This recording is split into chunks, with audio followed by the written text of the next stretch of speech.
Well, everybody, hello. Welcome back to One Leeds. It's Connor, and we're back here for the first episode down in the studio, as I like to call it, for the best part of a week now. So, yeah, we're back here. It's nice being on my comfy chair again. And, yeah, we're going to be adding to this studio, everybody, as well, as much as I can. I just want to shout out my patrons as well. It's growing. It's fantastic. I think we've got 250 members over there now. It's absolutely flying. Make sure you go on over there, everybody. We've got articles. We've got pre-ramble for Sheffield Wednesday over there.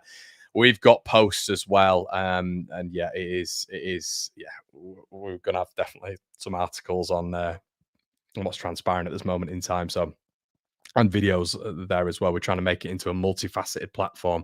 So make sure you check on that, everybody. All the proceeds go to helping the channel, funding everything that we do. It's not cheap running these things. So I really appreciate your support. All my members, you guys are steadily growing as well. I think we've got about 180 of you now. So shout out to all of you. And if you want to become a member, you can hit the join button just where you press subscribe, which I hope all of you are doing. There's 40% of you who aren't subscribed. I've also not said a big thank you as well. 35,000 subscribers. We've got 1.5K subscribers in 28 days. We're all in the green. I just want to say thank you so much for your consistent support, whether or not you're a paid member or whether or not you get this for free. I hope you're enjoying it. And look, our opinions can differ in football, but I like to think my subscriber base, which nearly is about the amount we're filling Ellen Road with, which is crazy when you think about it, is a massively intelligent group who I have such good discourse with. And this is why I love going live. I love going live so I can get your thoughts. If I wanted to just get my thoughts over and for it to be an echo chamber, I literally would sit here, do an 8-minute video and upload it. I want to get your thoughts, and that's what I'm going to try to do more and more and more, these live videos. So thank you so much. What I'm trying to do as well is, I know there's a few of you who disagree with me, and that's great. That's football. I might not agree with you, but please get your comments in regardless. Keep the abuse to a minimum if you would. But what I'm trying to provide on this channel is a little bit of delivery, which is balanced. I try, I react after games, of course I do, but I do try to provide balance as solution to what's going on right now. And that's what I'm going to try to speak on today. I think there's some truth bombs that need to be flown in after that press conference, which I have to be honest has got me a little bit hot under the collar, and I'm trying to get, I've stayed composed. I've gone to the gym, I've mellowed out, but it has really got under my skin, that press conference. And what I will say is just a little bit of preamble, everybody. Johnny Rowe has signed for Marseille for around about 14 million quid. Another one bites the dust. Yeah, another one bites, another one bites, another one bites the dust. And what we do know as well is Carl Rushworth, apparently top championship sides are looking at this. Now, if you don't know who Carl Rushworth is, Swansea's keeper last season, but he is Brighton's goalkeeper. And this season he's surplus to requirements. Brighton are loaning him out. Leeds United, I am begging you. I'm begging you to go and do something there. Carl Rushworth, top championship clubs after him. Please go get a goalkeeper like him. My God, that would make me such a happy boy. And it would be out of the blue. It would be completely out of the blue and from the blue, Brighton. But yeah, that would be an exquisite signing. Someone who I've been calling for 6 months. And it's Sam Johnston before that, many others before that. Please have a bit of competition for this goalkeeper, or at least, there's an argument in replacing him. So yeah, yeah. I mean, I'm not singing, guys. Come on, it's just a little bit. Connor, the number one 49ers fan. I'm just going to start taking it now. Keep up the good work, Connor, mate. A great channel, including the Patreon, worth a few quid a month. Thanks so much, mate. Really appreciate it. Okay, what did I want to go into then? The press conference. So I'm going to speak on the 49ers. I'm going to speak on what I'm hearing online when it comes to you guys and your thoughts on what's going on at the minute. And I'm going to speak on Sheffield Wednesday. Before I start the video, everybody slap a like on it. It really helps me out when it comes to the algorithm. And share it with your friends as well. It's always good to get new people in. I think what I've got noted down here is maybe a little bit of a disconnect in the message that's been received. So Daniel Farke has mentioned several times, and he did it again today, that I trust recruitment. Recruitment is the greatest thing at Leeds United, and I fully back them. No, but he's mentioned several times that he trusts the recruitment here at Ellen Road, which is great. You know, he's going to say that with Steinson, Jordan Miles, and obviously Nick Hammond. And it's funny actually because the amount of praise we're all putting on Nick Hammond, including myself last season, for quick deals and getting them done in such a short space of time with 10 outgoings. It was Nick Hammond's wheelhouse, wasn't it? And we brought him on at that moment in time. Miles was brought in this February.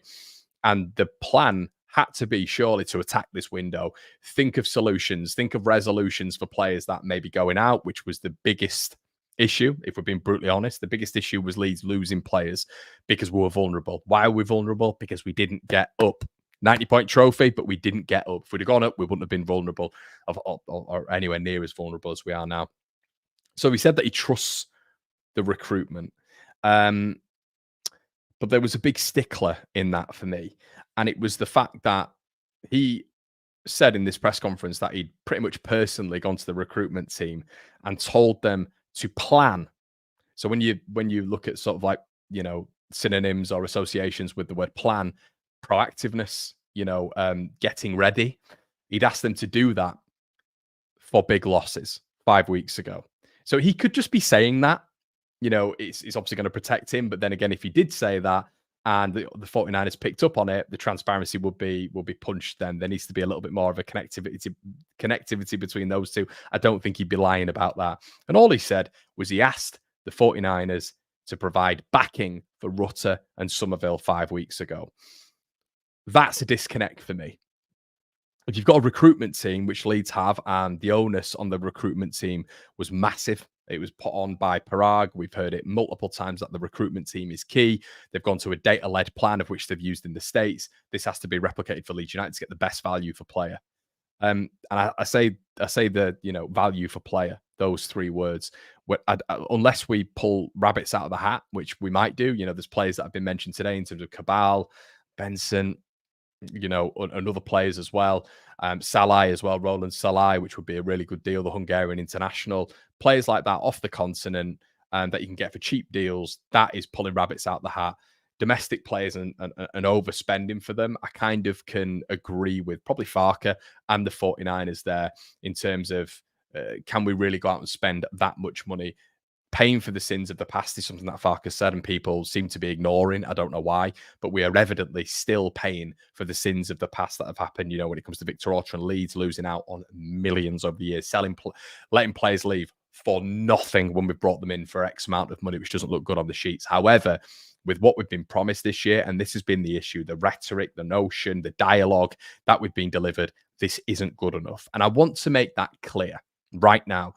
Number one fan of 49ers, whatever. Unless I come on here and call them all the names under the sun, which I feel would be received by a lot of people, I'm not going to do that. They could pull out 4 signings, 5 signings towards the back end of the window where we go, Jesus Christ.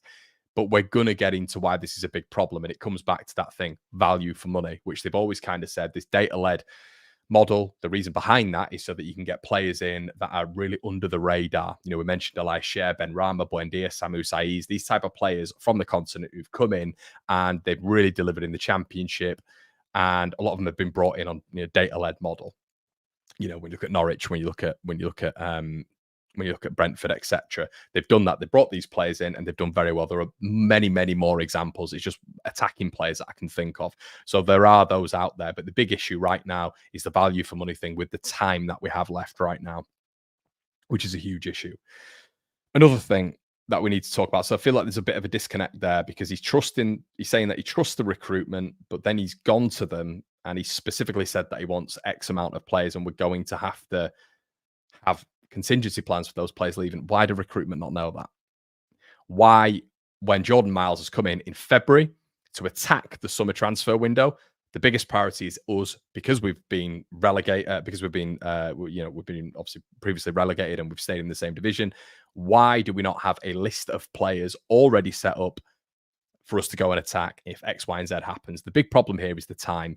You let Rutter go, heartbreak, bring a replacement in straight away, or at least in the next couple of days, like a proper club does seem to do. Now, Farke has mentioned before as well, them being very picky. But I don't know why they're so picky. It's not like a really complicated game plan of which Daniel Farke has, of which they need to be really, really picky. A lot of players could play Daniel Farke's style, whatever, there is questions about his style, but what he wants to play, players can do that, and we're going to get into Daniel Farke's style of playing a little bit as well. He also mentioned that they weren't in the room for contracts, and he said that before when it's come to the 49ers. Now, once again, it comes back to, and this is what he said previously, not in this press conference, I believe, unless I've missed it. But when he's mentioning them not being in the room for contracts, and this is back on the 49ers, of course. Now, the 49ers tops were on for Rutter. We know that they were almost very, very happy to have the rhetoric out there that they pushed the deal through for Rutter, because initially Rads couldn't afford it. It was a loan deal, but the 49ers pushed it through, and you've seen that iconic image of Victor Orta in the 49ers hoodie. Now, that is planned, everybody. So they were in the room. They were also in the room for the January negotiation for Archie's contract, which included a release clause. Now, the way you know that they were in the room is because Kinnear was part of the long-term plan of the 49ers, of which they had, and they will have, and they definitely had that discussion. And Kinnear is involved in every discussion when it comes to the negotiation of contracts, so they were involved in that.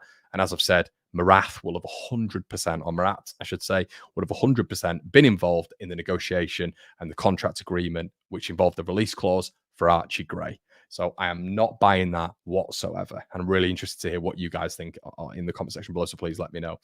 New people coming in now, please make sure you like on the give a like on the video as well. If you've just caught me now, you can wind this back to the start. The beauty of YouTube.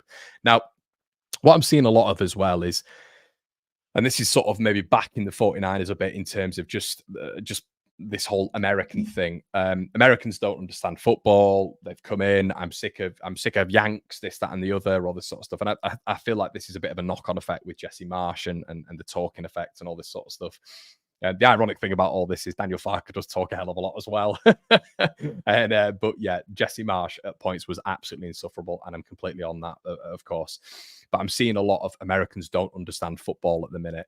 There is a mass amount of Americans in the game right now, from AC Milan to Atalanta, from Arsenal to Liverpool. Now, some of the clubs that we can relate to who have actual excellent ownership and of which we all look up to and think, God, I wish we were like that. 4 of which I've picked out, of which have had developments in their club from when the Americans came in, took over, put really, really good models in place when it comes to recruitment, facilities, commercial venture. Aston Villa, obviously, who have gone on to another level since American ownership have come in, and they've really taken them to that next level. Bournemouth, huge impact. And we look at the managers for those 2 clubs in particular, Unai Emery and Iriola, all forced through by, an American ownership who've taken them to the next level, all very new investments in these clubs as well. I think the earliest was sort of 2018, so you've seen the development. Atalanta, who are punching well above their weight with Gasparini, and Fulham, probably one that have gone a little bit underneath the radar, who have I believe it's part American ownership as well, and they've improved as well. So before all sort of other ownership and the financial states weren't great, and all the teams were finishing lower. So I think that's key to mention as well, that Americans in football aren't always, I've seen a lot online like charlatans. They don't understand the game. It's just not true. It's just not true. And when we're looking at these clubs that we're sort of seeing and thinking, it'd be great that if we could be at that level, I think we've got to take a step back here. Maybe the ones that we've got and the impact that we have right now mentally is the fact that Red Bull are now involved in our football club, and I completely understand that to a level of fan discontent. I can genuinely understand that, but the fact that they don't know football, I think, is a bit wide of the mark. But what I will say is they've got to pull a rabbit out the hat, and several rabbits out the hat. Now, am I happy with the 49ers at this moment in time? I have to say right now, no. I'm not happy with them whatsoever. I think they have left this way too late. Daniel Farke mentioned in his press conference that he doesn't expect, and his quote was, one maximum or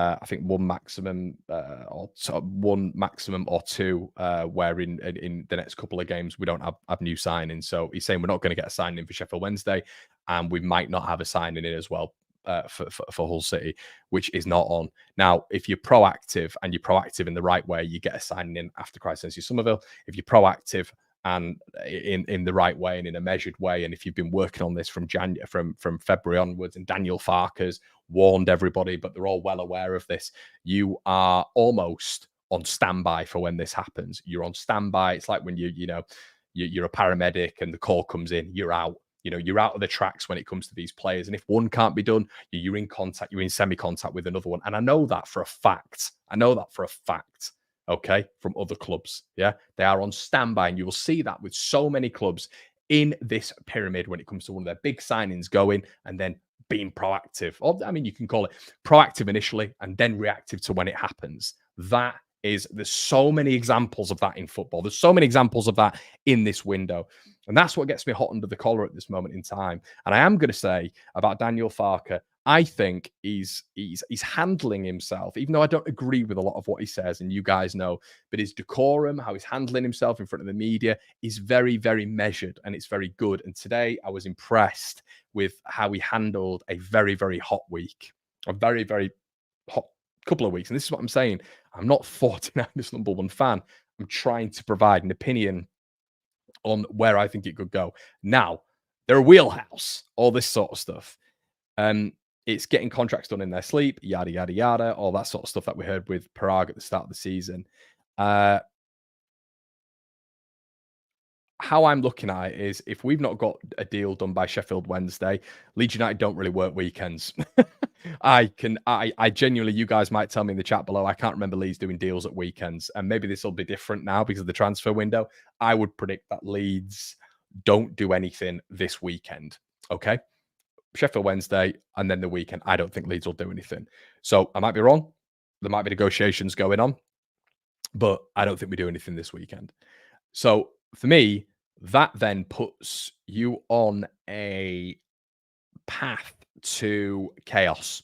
Why do you want chaos in your football club when you're a professional outfit and you have a period of time where you've really, really, had the ability to get signings in and to ease the fan base? And I think that's another thing, easing the fan base, putting us at ease, making us feel a little bit more comfortable with what's going on right now, especially with the tumultuous ownerships we've had previously, the bad ownerships that we've had previously. It feels like the research on what's gone on previously needs to be done by the owners now to get a temperature, a gauge of the fans. And it doesn't feel like it's being done. We are being left to the last minute here where prices are inflated. We mentioned at the very start, the 49ers put an onus on value for money. The prices are going to be inflated and it's going to be much more difficult for Leeds to get signings in. Now, if they go to the continent, pull some rabbits out of the hat, amazing. And that's what they've got to do. And a win against Sheffield Wednesday, 5 signings towards the end of the window and good signings. And you're thinking, brilliant. 4 signings. I'm like, okay, yeah, well, we'll deal with that. Fine. More than good enough to still go up. More than good enough for top 2. Fine. That's where we're at. Okay. That's where we're at. But I think from the 49ers standpoint, this picky notion and how long this is taking, I agree with all of you. This is a joke.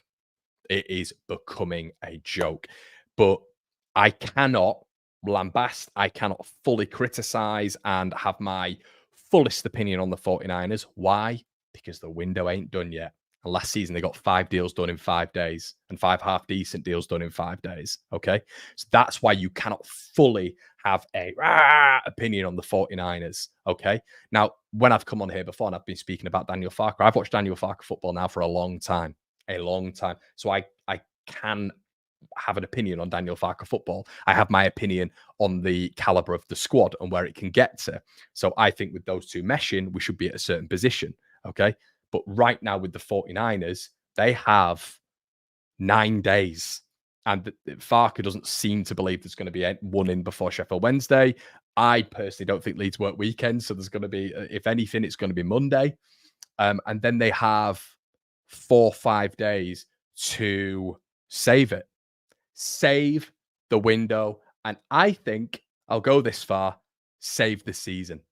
Because I think Leeds United's expectations go from X to Y or X to Z. That's what I genuinely believe. So I'm on board with a lot of what you're saying. I'm on board with a lot of what the fan base is saying. 100%. but I don't think you can fully judge them until the back end of the window. We don't know. They could bring in 6. Will that happen? Unlikely, but I have no idea. They could absolutely bring a rabbit out the hat. Many rabbits out the hat. But that's the thing. The pressure is on them to do that. Clubs know we have money. As much as we're trying to dumb it down, clubs know. They're not daft. Agents talk, clubs talk. So what I wanted to do as well, and obviously I'll get into your comments in just a little bit, everybody. There's 2,100 of you in the building. Make sure you're slapping a like. But I wanted to go to this. And this is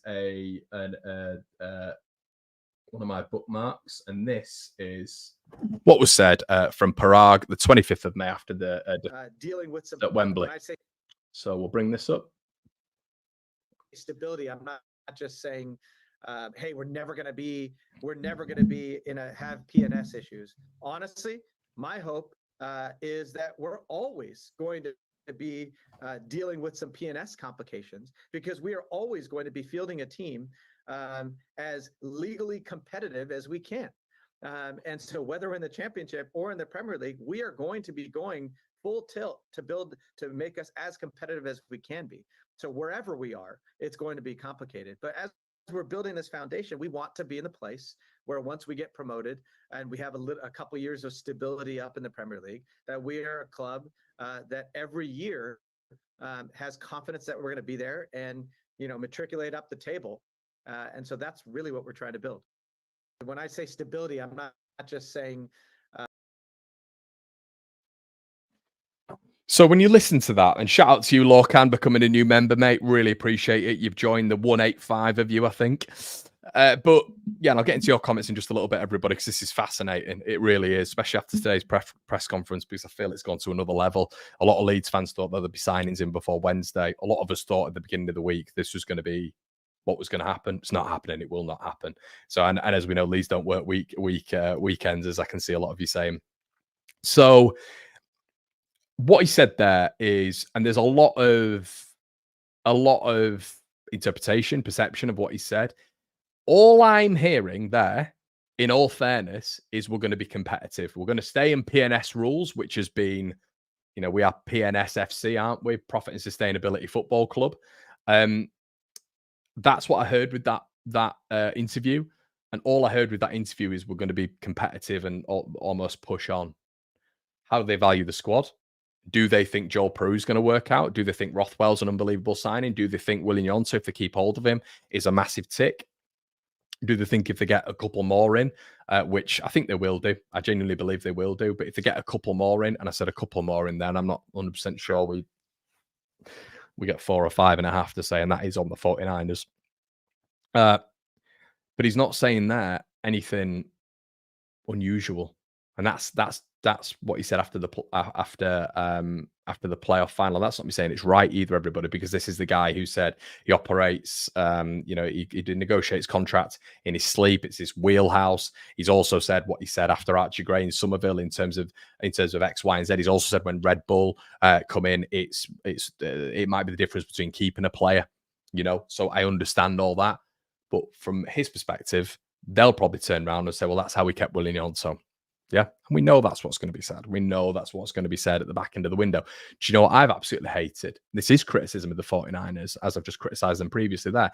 I think the text that they're putting out on social media, the players that are leaving, I think is petty. And I actually think it's quite pathetic. I really do.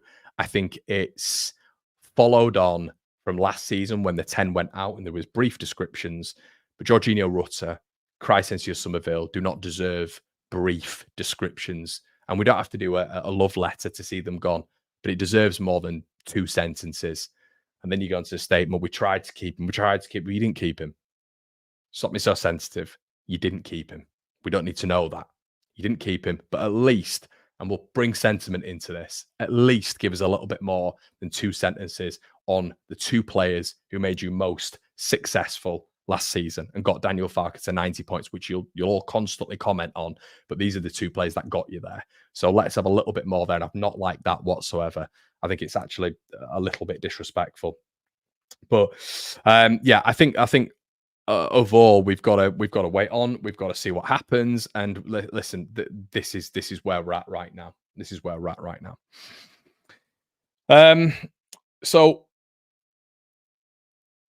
I think they believe that this squad has still got decent caliber, and to be competitive, which is essentially what Parag said there, that could be in the top 6 in their minds. It's not to run away with the league. To be competitive could just be to be in the mix. They may think that Leeds United can do it through the playoffs. We know we could literally nearly base this on 99% fact.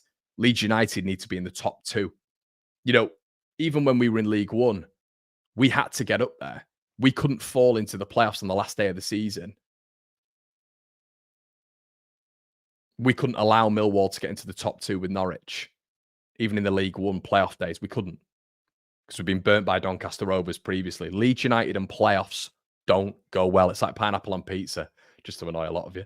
But listen, they don't go. It's not what. So they may deem players leaving, bodies coming in, but players leaving, these massive players for good fees.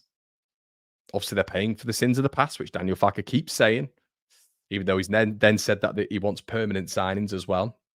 You know, that's going to cost money, but they're paying for the sins of the past. There's no really there's no connectivity there in some of the things that he is saying, but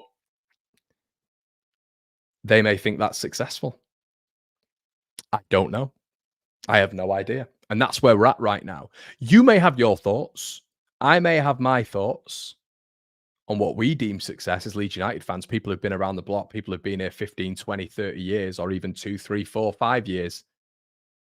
They might deem success letting all these players go, bringing in the cash, helping the sins when they've come to the sins of the past, and helping with installments. And, you know, Leeds United's absolutely horrendous financial management before, for 4 or 5 years, of which we made basically nothing on anyone.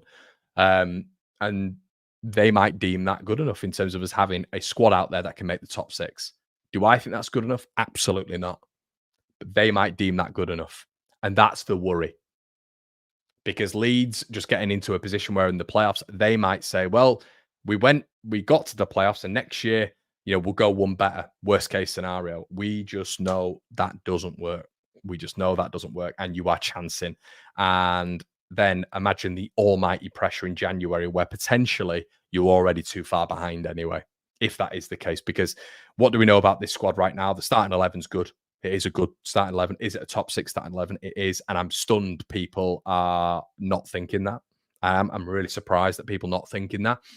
It is good enough.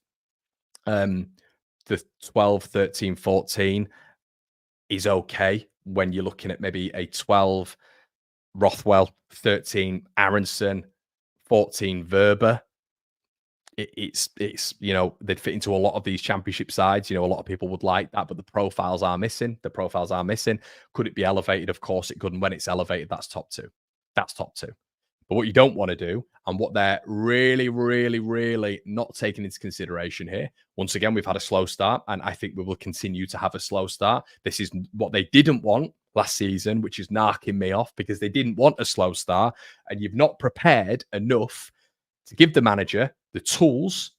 And we're going into a season, we're already in a season where, surprisingly, we've lost key players, but you've not been proactive and reactive enough to get the players in at the right moment, because the right moment is, you know, at the beginning of the season, and they can embed themselves within the period. They can get, you know, some of them might not be match fit. They might need to get up to that standard. They might need to get up to Daniel Farke's intense training methods, of which is seen as one of the was seen one of his pioneering things when he went to Norwich. His training schedules and how meticulous and hard and arduous they are. So they need to be spot on. The players need to acclimatize to that. There's so much which you need to do to acclimatize to a new football club. So much that you need to do. So leaving it this late, I don't care what anybody says, and this is on the owners, is not good enough. And that is where I will turn around and say, Daniel Farke, I will say, I do feel for you, because your squad has got weaker. It has got weaker. It's got considerably weaker.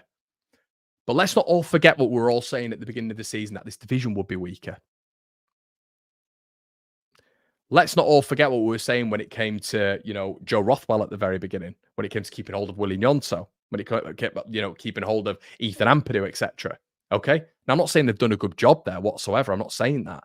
But what I am saying is that Daniel Farke, and I can't believe what I'm reading. With some fans, I have to say, disagreements. Obviously, we can get football opinions in here, and I'm respectful of that.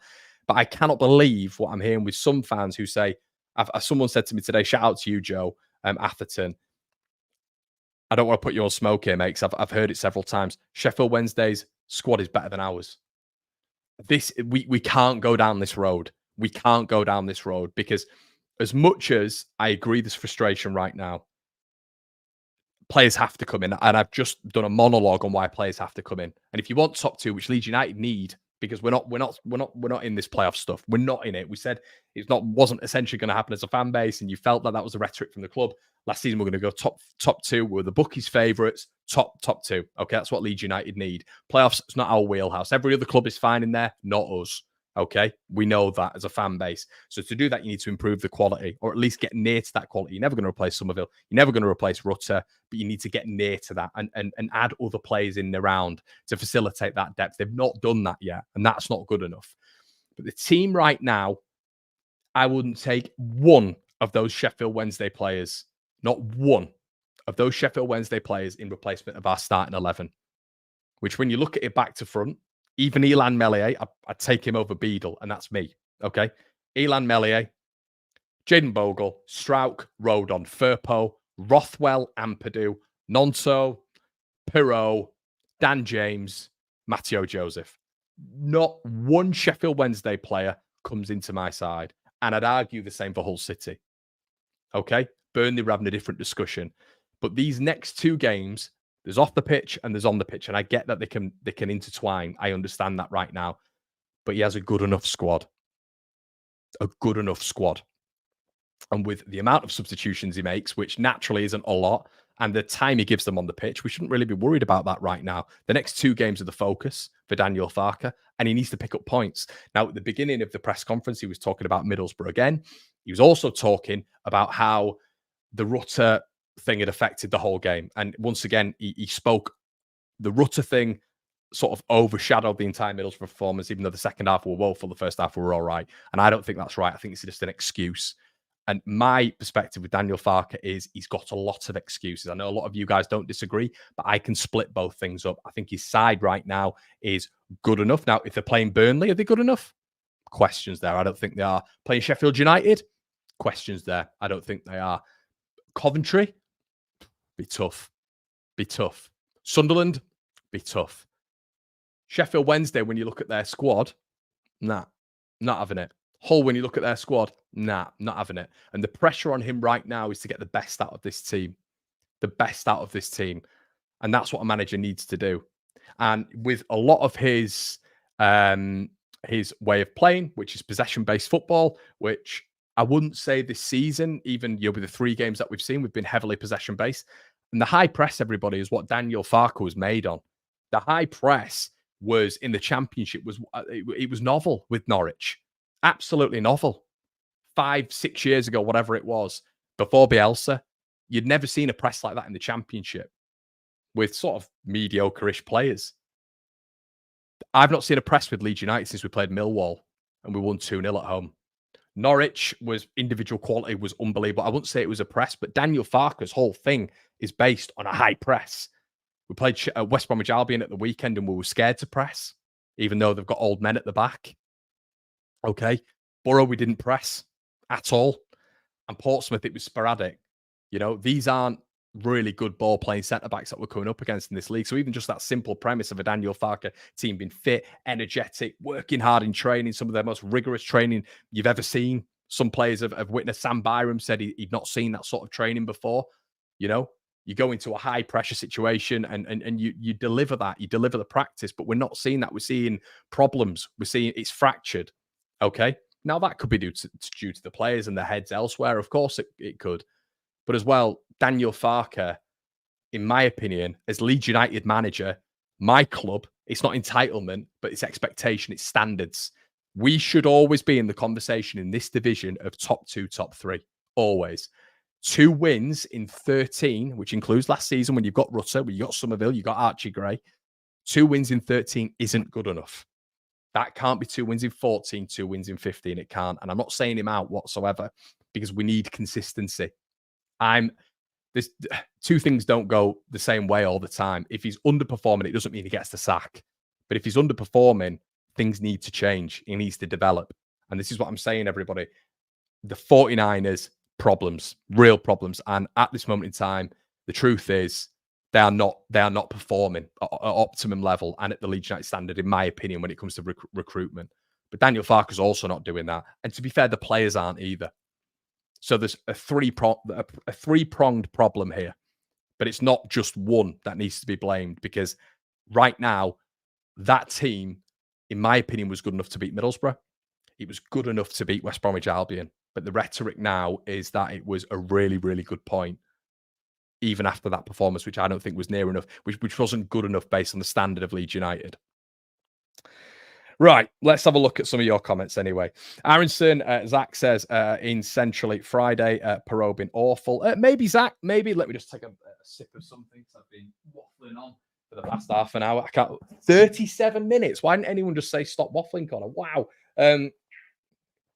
Okay, but there's still loads of people here. Loads of people here in the chat. Which is great. Looks like you're all talking to each other. We've got 3,000 of you on all platforms here. Please make sure you're slapping a like on the video.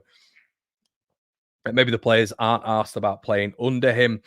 Okay, a lot of discourse here, which is interesting. Sam Mate says, Connor, I can't even tell you what our style is. Like and subscribe. Shout out, mate. Shout out. But yeah, I think and what's Ruse say? High press against Valencia, best performance in years. And look, it was. And this is the thing, mate. This is the thing. I think a lot of it is it's fractured. It's not consistent.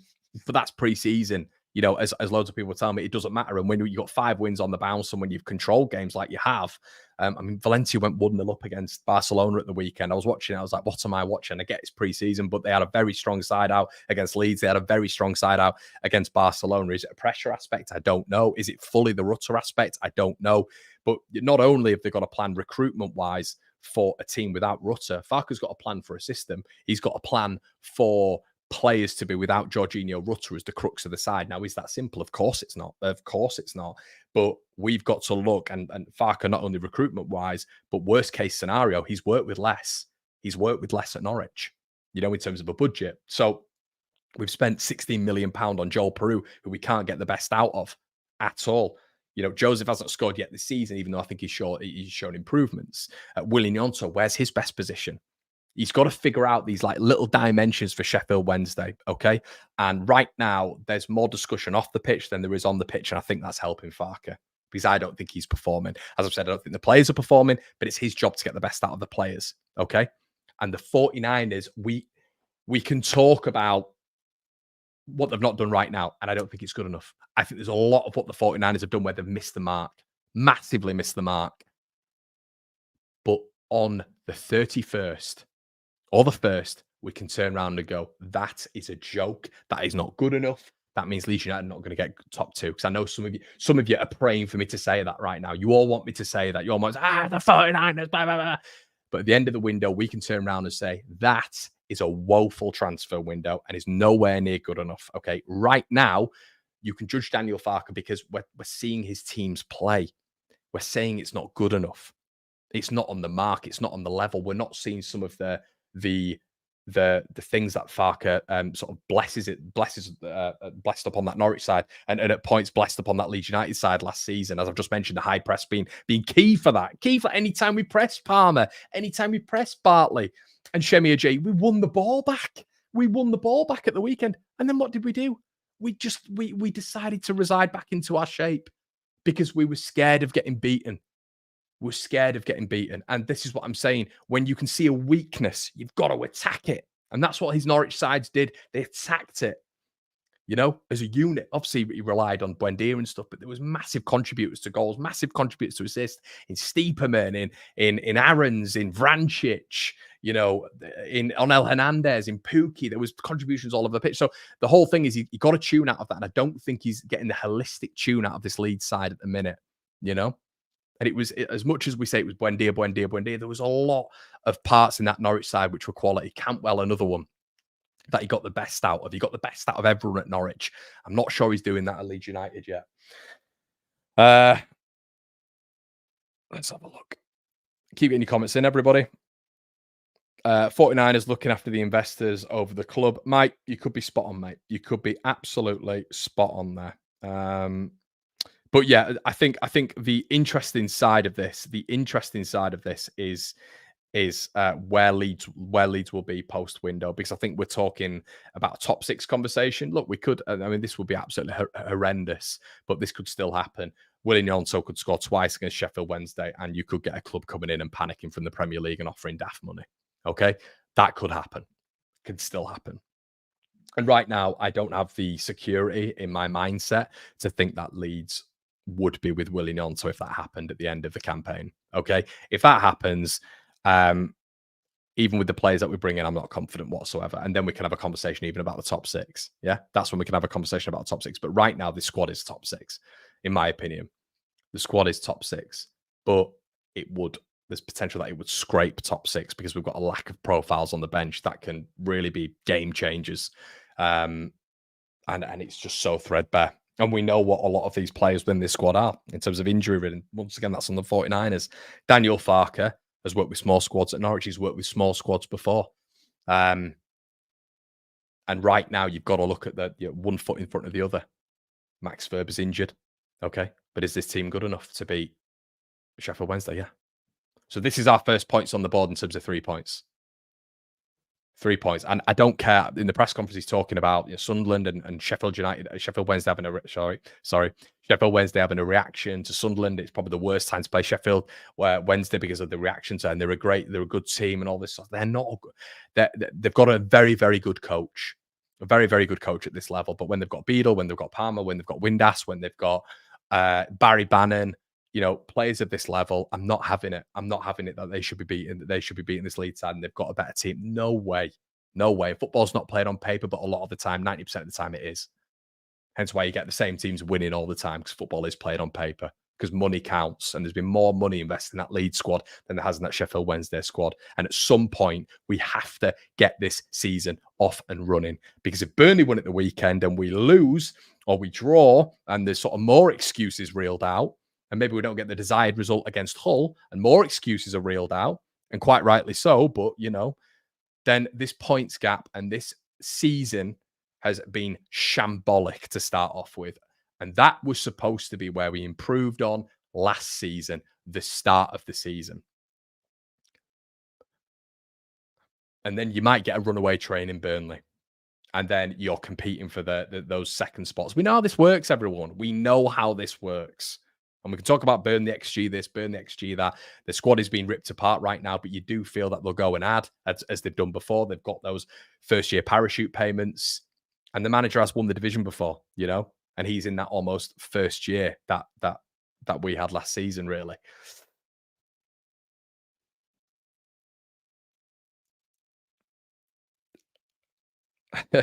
Yes, Connor, facts again from the Simon Jordan of Leeds channels. Cheers, mate. Should I take that as a compliment or not?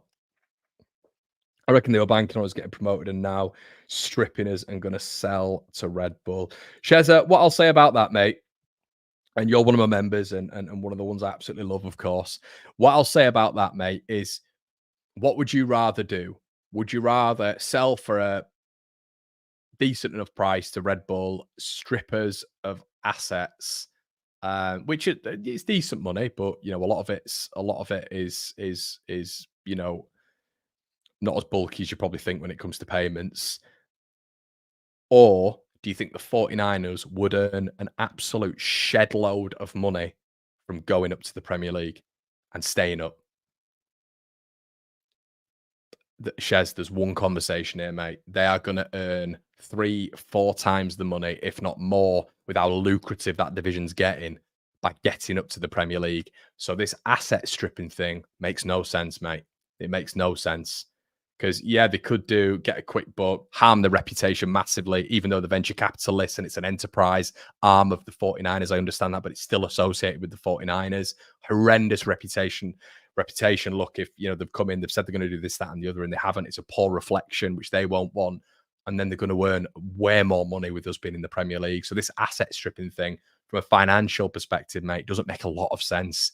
They might do that. They might think that, but I think they'd earn a lot more money being in the Premier League with Leeds United.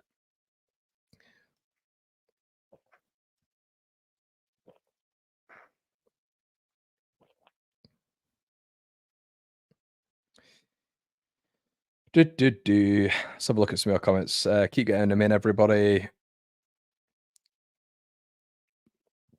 Connor, I've already explained where the money's going.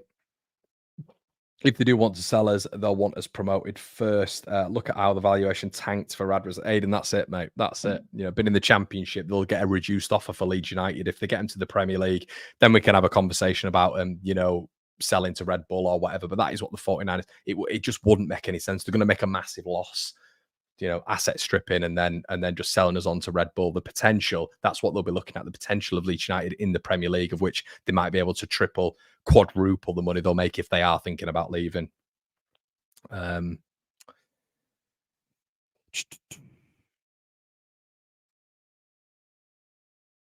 Yeah.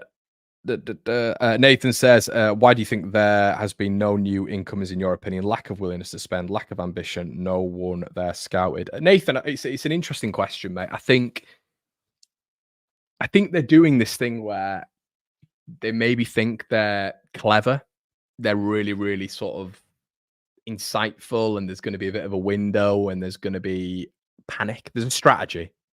There is a strategy towards this back end of the window. And I think what they're doing is they're trying to be canny towards the back end of the window. If one player comes, that means X is now available. We'll go for that. That's what I think they're doing. But they're putting all their chips on red. That's what they're doing right now. And all it takes is an injury to said player who might play in a game. All it takes is a breakdown of a transfer of which a medical's failed. And that profile of player is gone. And we've seen that so many times before with Leeds United, haven't we, where there's been complications. So I think they're trying to be canny when you talk. I think they will spend. I do think they will spend. That's my honest opinion. I think they will spend. But is it going to be good enough? So I think they will spend, but is it going to be good enough in terms of the overall package? And I think there are players out there that have been scouted, mate. I do think there are the players out there that have been scouted. I've just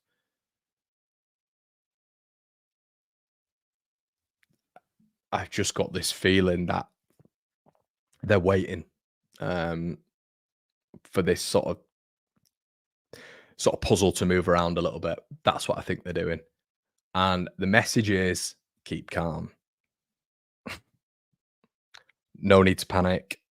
So this is a club, when you do look at it, to be fair, who last season got 5 deals done in 5 days, okay, towards the back end of the window. That's how you've got to look at it now. And they've got the evidence sheet. They've done that before.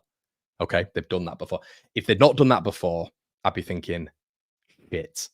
But they've done it before, and they brought some good signings in 5 days. I think Ampadu was one of those, wasn't he? And that's why I'm not going as hard on them as I would be doing, you know, if they'd not got the evidence. But they've done it before, but it's going to be increasingly difficult, this. And the reason it's going to be increasingly difficult is because teams know that we have money, or they know that we've brought money in, and they know we will be willing to spend. So you're going to get that Leeds United tax. And then we've seen with Johnny Rowe, when there's been conversations there, maybe Leeds aren't willing to pay that.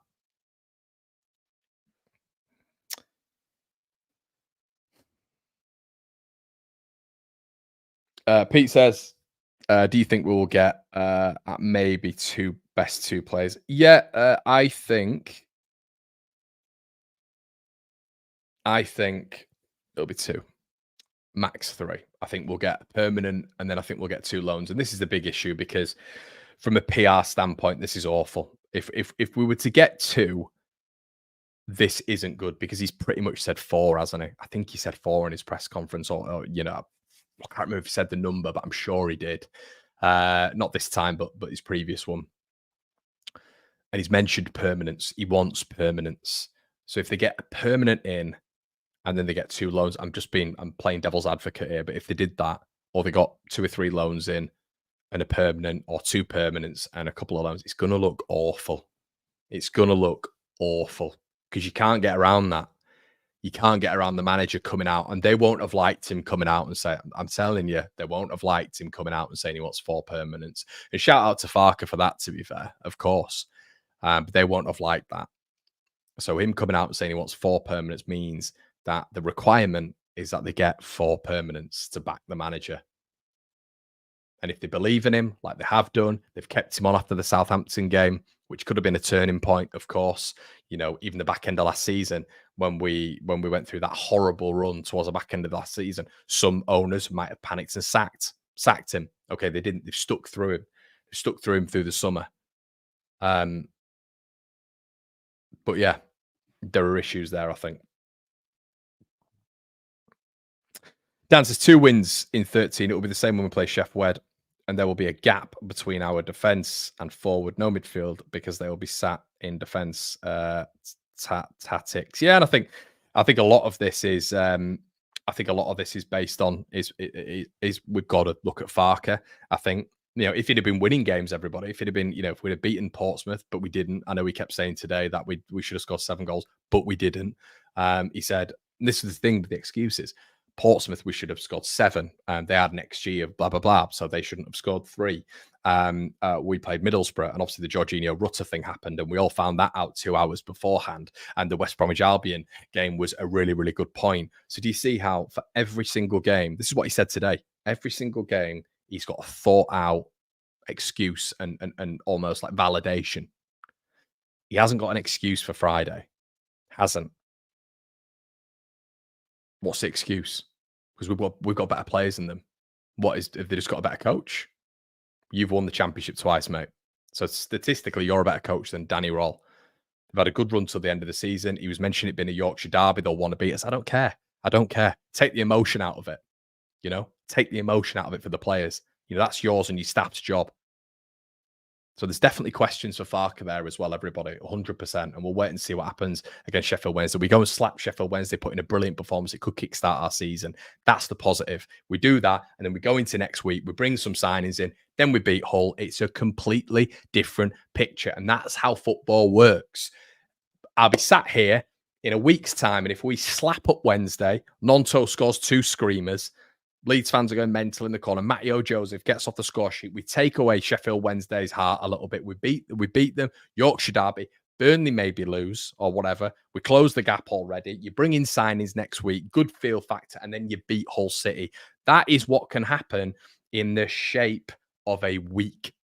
The shape of a week. And it will all be different. I'll be sat here, when we're about to play Burnley, and then the comments will be like, "Yeah, oh my god, it's great, isn't it?" Blah blah blah blah blah. That is how I can tell you. I've ran this fan channel and been part of fan channels now for 5-6 years. This is how football works. Everybody is fickle. Everybody is reactive. That is the way of the world. So we could be sat here talking a completely different scenario. Now, the flip side of that, could we be sat here with 1 or 2 signings? No 3 points against Sheffield Wednesday and going into Hull with mass pressure on the manager? Yeah, of course we could. But it could be flip-sided as well. Afternoon, pal. Just catching live. Have I missed them much? Like a Connor rant. I don't know, mate. Has it been a rant? I'm not 100% sure. Maybe not. Not one of my classics. Let's get into it. The 49ers won't back Farke if he's on the verge of getting sacked. On that's an interesting point, Rich. Yeah, that's an interesting point. Rolling Wolf says, by saying it's a Yorkshire derby, his excuse is there for a loss or a draw. Massive questions if that happens. Yeah, and this is what I'm saying, mate. So there's a balance, isn't there? We look at the 49ers, but we could all just absolutely spew fire and envy if they get to the back end of the window and they've not brought in 4 permanent signings. We can all do it. We can all do it. The manager's held them to account. The fans bloody have. I'll tell you that for a fact. And that's all the players on the pitch if they're not maybe performing at a certain level. Daniel Farke said that they were all impacted massively by Rutter, as if there was a death in the family, which is bizarre. But still, that's what he said. So if that is the case, the 49ers have got to look at that. They've got to respect the manager and they've got to go back him. And as Richard said, if they don't back him out, I don't know. Are there additional questions there? I don't know. But I'd be bringing players in who can play for multiple managers in the championship anyway. But a lot of you will say, "Well, you Farke out?" Absolutely not. Absolutely not. I want continuity at my football club. But once again, I will reiterate this: he needs to develop as a manager. And I hope that he's still developing, he's still learning and all this sort of stuff. But he does need to develop, in my opinion. He needs to get the best out of some of our players in different ways. We need to see more of a consistent high press. We need to see some more possession-based football, which is a little bit more dynamic. We need to see more of a defensive presence for our fullbacks, which at this moment in time, both of them are playing literally wide right without any cover.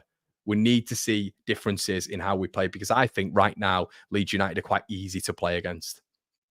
Quite easy to play against. That needs to change. I think towards the back end of last season, even with the Avengers that we had on the pitch in terms of Rutter, Archie Gray and Somerville, I think we got easy to play against, barring the Norwich game at home. We were easy to play against. We were predictable. It was lateral. It was slow. The decision-making was off, and we were reliant on two players. Now those two players have been taken out of it.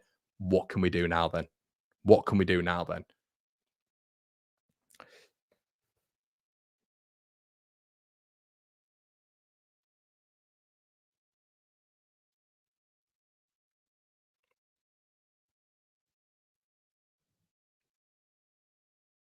Aiden saying it's a rant. I just forget, mate, to be honest. It makes no sense sacking Farke now. That would mean you have to find a new manager plus new signings. Seems like finding players is challenging, never mind a manager. I agree, mate. Completely agree. Leeds in the building. How's it going, Connor? Do you think Farke can get the best out of Perot? There is a player there. Just needs to coach him and get the best out of him. Yeah, I do think he can, mate. I do think he can. I do think he can. And that's why this Perot's slow of thought. He's not physical enough. He's not. But this has always been Perot. It's always been Perot. Perot's never been different. But if another manager who is a weak manager is able to get the best out of Joel Perot, could we not mould a team around him? I know Leeds is different. Of course it is to Swansea in terms of pressure expectation. But is Perot not good enough for Leeds United? Can he not hold that white shirt? Maybe not. Maybe not. And that's a different conversation. But I mean, he can't have much confidence, can he? I mean, you could tell when he was left out last season that Farke, he's not sure on him. But why have we signed off on him then? Why have we signed off on him? Why is he a Leeds player? Because he was consecutively, I should say, one of the top scorers in the division for 2 years running. That's why he's a Leeds player, and that's what everybody wanted, and that's why there was so many calls for Sammy Schmodics again. But would he have fit Sammy Schmodics? It feels like a very similar story, a very obvious conversation to have. But do you just bin Perot out for another shiny toy? Well, maybe, but maybe we should try work with him. We all work on the pretense of Marcelo Bielsa, how he improved Ayling, how he improved Cooper, Bamford, Harrison, Costa, Click, Phillips. Okay, well, that is the primary job of a manager, is being a coach as well. Anyway, guys, I've been waffling on for way too long, and I really appreciate you being here. And there's 3,000 of you in the building across all platforms. Please make sure you slap a like on the video. I'll be back, obviously, guys, tomorrow, as I always am. But I hope you're enjoying these live streams. If you are enjoying these live streams, slap a like on the video. You can join memberships below. Just hit the join button. You can also become a Patreon member. It just helps me out. And we've got loads of bonus bits on there that I'm sure everybody in the chat will give a little bit of evidence on that. We've seen a few of that in the chat as well. And share to your friends as well. I really would appreciate that if you think I'm talking any sort of modicum of sense. And guys, it's been an absolute pleasure as always. Let's hope that Leeds United get this stuff done, and we're coming on here in a very reactive but positive way very, very soon. And guys, it's been an absolute pleasure. See you tomorrow.